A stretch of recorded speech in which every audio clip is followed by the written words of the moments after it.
दंडोत प्रणाम. स्थान दर्शन या सदरामध्ये आज आपण श्री क्षेत्र आपेगाव तालुका अंबड जिल्हा जालना येथील स्थान पोथी अनुक्रमांक 103 मधील स्थान वंदन करत आहोत. या स्थानाला जाण्याचा मार्ग पांचाळेश्वरहून 2 फरलांग अंतरावर गोदावरी नदीच्या उत्तर काठी आपेगाव आहे. साष्टे पिंपळगाव स्थानापासून 2 किलोमीटर अंतरावर व पायमार्गे 1 किलोमीटर अंतरावर हे स्थान आहे. शहागडहून 11 किलोमीटर व पैठणहून 30 किलोमीटर अंतरावर आपेगाव म्हणजेच विज्ञानेश्वर फाटा आहे. फाट्यापासून हे अंतर 1 ते 1.5 किलोमीटर अंतरावर आहे.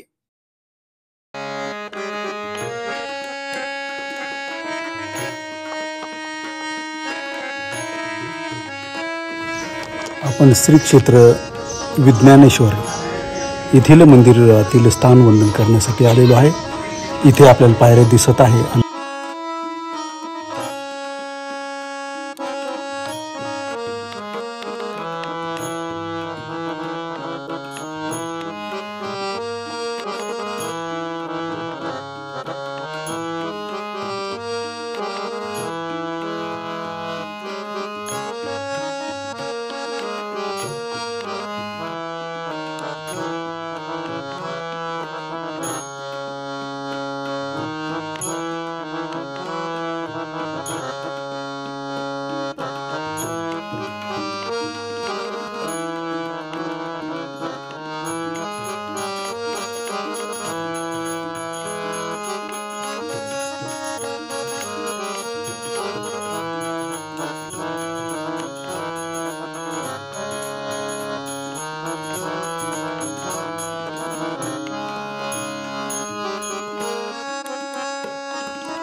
स्थानांची माहिती.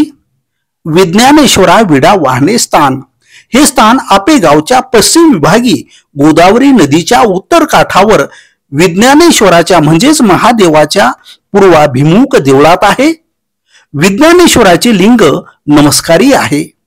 या लिंगास श्री दत्तात्रय प्रभू व श्री सर्वज्ञ चक्रधर प्रभू या 2 अवतारांचा संबंध आहे. या स्थानाची लीळा पुरोहिताच्या विनंतीस मान देऊन श्री दत्तात्रय प्रभूने या लिंगास तर्पण केले. पांचाळेश्वर महात्म्य आत्मतीर्थावरील काव्य 2 सर्वज्ञ श्री चक्रधर प्रभू पूर्वार्धात साष्टी पिंपळगावहून आपेगावला आले. त्यांनी या लिंगास विडा अर्पण करून दोन्ही श्रीकरांनी लिंगास स्पर्श केला. पूर्वार्ध लीळा 532 स्थानपोथी. त्यानंतर ते येथून बळेगावला गेले. त्याचप्रमाणे आपण येथील सविस्तर लीळा आदरणीय परमपूज्य श्री भाईदेव मुनी महानुभाव यांच्याकडून श्रवण करूया. दंडवत प्रणाम. दंडवत प्रणाम.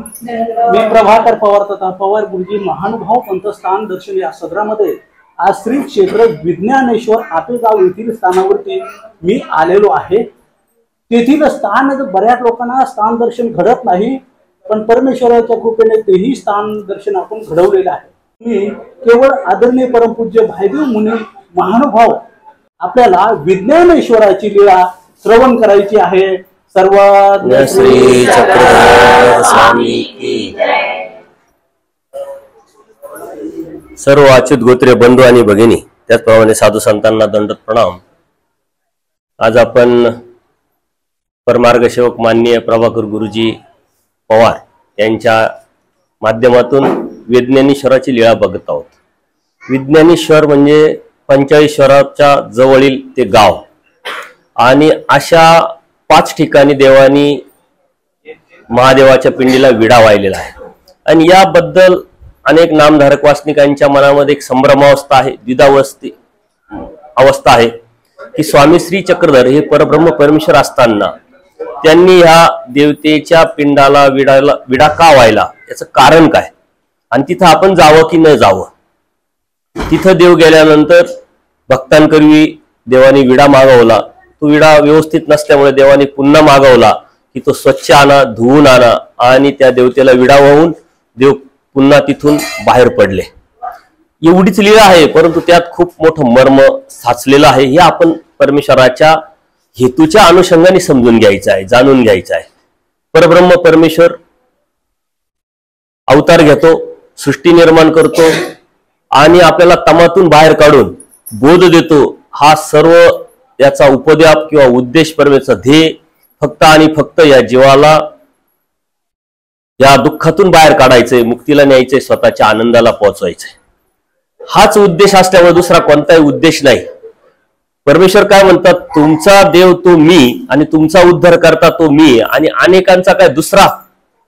पूजनीय माईम भटांना जेव्हा डोमेग्रामला भेट झाली देवाची, देवाने एक सिद्धांत सांगितला, एके परमेश्वरेविन. तो एक परमेश्वर एकच आहे आणि तोच सर्वांचा उद्धार करता आहे. म्हणून सगळे जीवाचं चिंतन करणारा हा परब्रह्म परमेश्वर ह्या लीळा करत असताना त्या अगाध लीळा आहे, त्या लीळेच्या पाठीमागचे हेतू समजणं, त्याची जाणीव करून घेणं आपल्या आवाक्याच्या बाहेरच आहे. परंतु तरीही आपण चिंतन करता त्या पाठीमागील हेतू आपण समजून घेऊ. यावरती अनेक जणांचे वासना असू शकतात, विचार मंथन असू शकतं, पण चिंतन केल्यानंतर परमेश्वराला सगळे जीवाला आनंद द्यायचा आहे, अनादि अविद्येचा छेद करून परमेश्वराच्या प्राप्तीला न्यायचंय. आणि म्हणून परमेश्वराला ह्या जीवाला येनकेन प्रकारे जीव व्यसनीय उद्धार करता परमेश्वराला त्या जीवाला अधिकार घडवायचा आहे, त्या अधिकारातून परमेश्वराच्या प्राप्तीला न्यायचंय. हाच उद्देश असल्यामुळे आपला दैवराटीचा जो सिद्धांत अहेतुक भूत भजन ज्ञाना प्रतिसाधन, आणि हे कळत न कळत आपल्याकडून घडलं तर ज्ञान होतं, त्यानंतर बोध होतो, आणि त्या परमेश्वराच्या भक्तीला लागून आपण परमेश्वराच्या प्राप्तीच्या अनुषंगाने आपला जीवन प्रवास करत असतो. इथे परमेश्वराचा हेतू तोच आहे की जे अन्य लोक आहे, ज्यांना आपण अन्य समजतो, ज्यांना बोध नाही, जीव आणि देवता, प्रपंच आणि परमेश्वर यातला फरक कळत नाही, परंतु ते भक्ती करतात. परमेश्वर स्पष्ट सांगतात, कर्मजडापेक्षा भक्ती चढ चांग, आणि कर्म वासनेपेक्षा ब्रह्म वासनेचा उत्तम. ज्याला आपण अन्य समजतो त्याला परमेश्वराने चांगला आणि उत्तम म्हटलेलं. याचं कारण कळत न कळत त्याच्याकडून अहेतुक कुठंतरी घडेल, आणि ते अहेतुक देवता स्वीकारू शकत नाही, ते परमेश्वराला स्वीकारावं लागतं. आणि ते परमेश्वराने स्वीकारल्यानंतर त्या जीवाचा अधिकार तयार होऊन परमेश्वर त्याला बोध देतात, आणि बोधाकरवी या सृष्टीमधून त्याला अनादि अविद्येचा छेद करून प्राप्तीला नेत असतात. देवतेची भक्ती करणारे जे लोक आहेत तेही भक्ती करतात, का करतात माहित नाही, परंतु कळत न कळत सर्व मिळाल्यानंतर अहेतुक भाव जर त्यांचा निर्माण झाला, कधीतरी केव्हा तरी कुठंतरी कोणत्या तरी वातावरणातून त्यांचा हा सात्विक भाव उत्पन्न झाला, मनामध्ये हृदयामध्ये सत्व उतरलं, तर त्या सत्वाच्या अनुषंगाने त्या देवतेला जाणारे जे लोक आहेत त्यांचा अहेतुक भाव निर्माण होऊन तिथं जी बी ती क्रिया करतील ती क्रिया ती देवता स्वीकारत नाही. कारण देवता ह्या स्वाभिमानी आहे, अपेक्षा आहे, त्यामुळे त्या निराभिमान होऊन अहेतुक क्रियाचा स्वीकार करत नाही. आणि परमेश्वर मात्र दृष्टपर न स्वीकारता अहेतुकच स्वीकार करतात.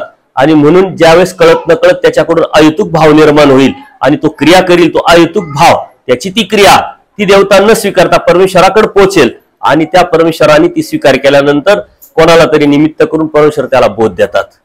अशा 5 ठिकाणी विडे देवाने वाहिलेले आहे. ते थोडक्यात जर बघायचं, त्याचं चिंतन जर करायचं ठरलं तर दैवराटीसाठी ते स्थानच नाही. देवाने सकळ जीवाचं चिंतन केलेलं आहे. देवाने सर्व जीवांचं अनादि अविद्येचा छेद करून प्राप्तीला नेण्याचं मिशन आयोजलं आहे. स्वतःचा आनंद या निरानंद जीवाला देण्यासाठी परमेश्वराने अवतार घेतला आहे. नुसता अवतारच घेतला नाही, जीवासाठी जीवाचे देह धर्म जीव धर्म घेऊन अवतरले आहे. वाडोवाडी फिरून अनाधिकारी जीवाला निमित्त करून, अधिकारी जीवाला निमित्त करून परमेश्वराने हे तत्वज्ञान सांगितलेलं आहे. ज्यावेळेस अन्य लोक त्या देवतेच्या भक्तीला जातील आणि कळत न कळत त्यांच्याकडून अहेतुक क्रिया घडेल, ती परमेश्वरापर्यंत पोहोचेल, त्यांच्यासाठी ती स्थान आहे. आपल्याकडे 1650 स्थान की जय असं आपण म्हणत असतो.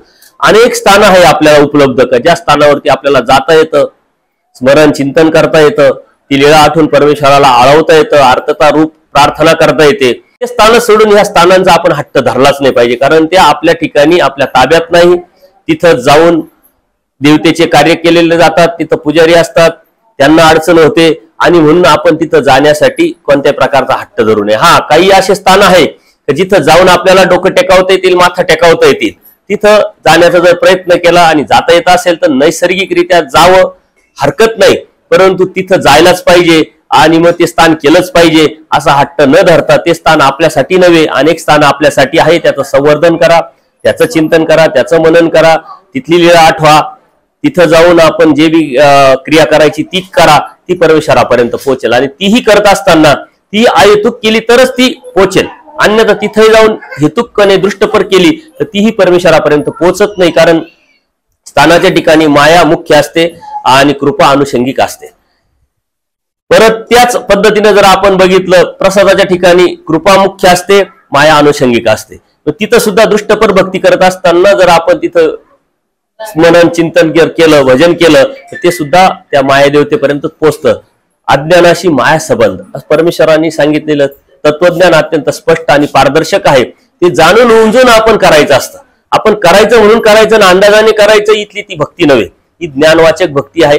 अत्यंत डोळे उघडे ठेवून पारदर्शकपणे स्पष्टपणे परमेश्वरांनी काय सांगितले, तेच बी श्रीमुखीचं काय सांगितलं, आपल्याला प्रमाण काय, हे सर्व समजून उमजून भक्ती करायची असते. म्हणून महानुभव संप्रदाय हा ज्ञानवाचक आहे. ज्ञानाच्या माध्यमातून ते धार्मिकता करण्याचा आपण प्रयत्न करावा. परमेश्वराचे उद्देश हेतू अत्यंत व्यापक आणि प्रगल्भ आहे. ते आपण जर समजून घेतले तर आपोआपच त्या माध्यमातून आपल्या मनामध्ये झालेली जी संभ्रमावस्था आहे, द्विधामय स्थिती आहे, ती दूर होईल. बाबाने आणखी आपल्याला डीप मध्ये माहिती दिली आणि निश्चितच बाबांनी सांगितलं त्या पद्धतीनं आपण आचरण करूया. सर्व श्री चक्रधर स्वामी दंडवत हो.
दंडप्रणाम.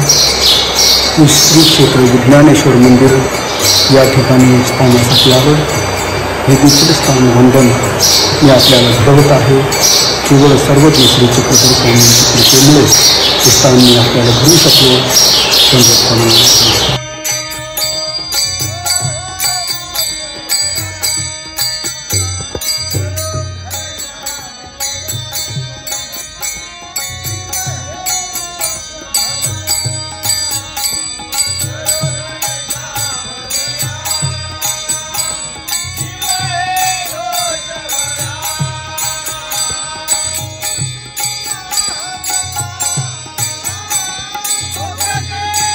श्री क्षेत्र विज्ञानेश्वर मंदिरावरून आपण पांचाळेश्वर जे आहे ते स्थान सध्या पाहत आहोत. ही कोरडी झालेली गोदावरी नदी आणि हे पांचाळेश्वरचं स्थान.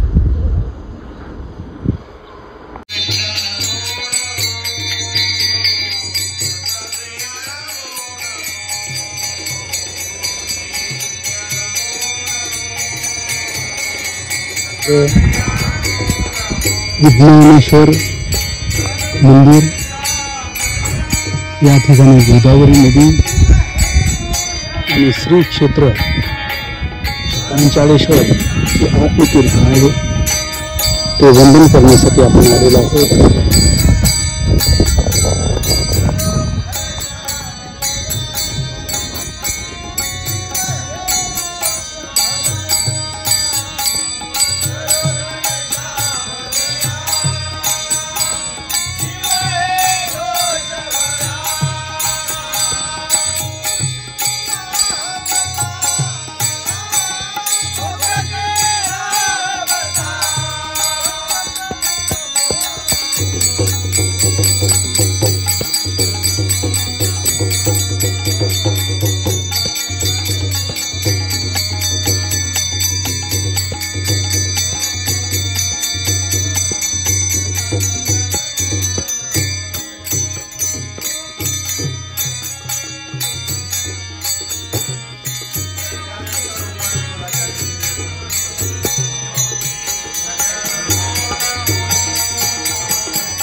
दंडोत प्रणाम. दंडोत. आज मी श्री क्षेत्र पांचाळेश्वरी या ठिकाणी आलोय. अनेक सद्भक्त भेटले या ठिकाणी आणि इथं अर्जुन पवार म्हणून सद्भक्त आहेत. मी इथं आल्याबरोबर ते कोणता व्हिडिओ पाहत होते आपण? भिंगारचा व्हिडिओ पाहत होते आणि आपल्या युट्यूब चॅनलवरून ते सर्व स्थानाची माहिती वगैरे घेत असतात. कसं वाटतं दादा तुम्हाला? एकदम भारी. आणि ते म्हणतात, गुरुजी तुमचे सर्व व्हिडिओ मी पाहतो, केवळ परमेश्वराचीच कृपा आहे. दंडवत प्रणाम. दंडवत प्रणाम. दंडवत प्रणाम. आज स्थान दर्शन या सदरामध्ये आपण अनेक ठिकाणी जाऊन आलेलो आहेत. त्यात गांधारी, साष्टे पिंपळगाव, इथे विज्ञानेश्वर मंदिर आणि जवळ आल्यानंतर असं वाटलं की पांचाळेश्वर अगदी जवळ आहे, मग तिथलं ते स्थानवंदन करून जावं म्हणून मी या ठिकाणी आलोय. मी सध्या पांचाळेश्वरी येथील स्थानवंदन केलेलं आहे आणि सध्या विज्ञानेश्वर जे काही स्थान आहे तिकडे निघालेलो आहे. इथे गोदावरी जी आहे ते पात्र पूर्णपणे कोरडं पडलेलं आहे. इथून खाली खोल अशी ही नदी खाली आहे.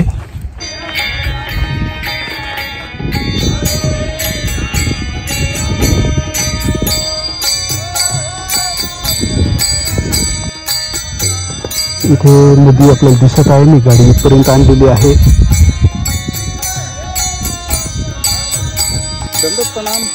आपण श्री क्षेत्र आपेगाव येथे या ठिकाणी नवीन जे काही कमान आहे, गेट आहे ते बनवायचं काम चाललेलं आहे. इथून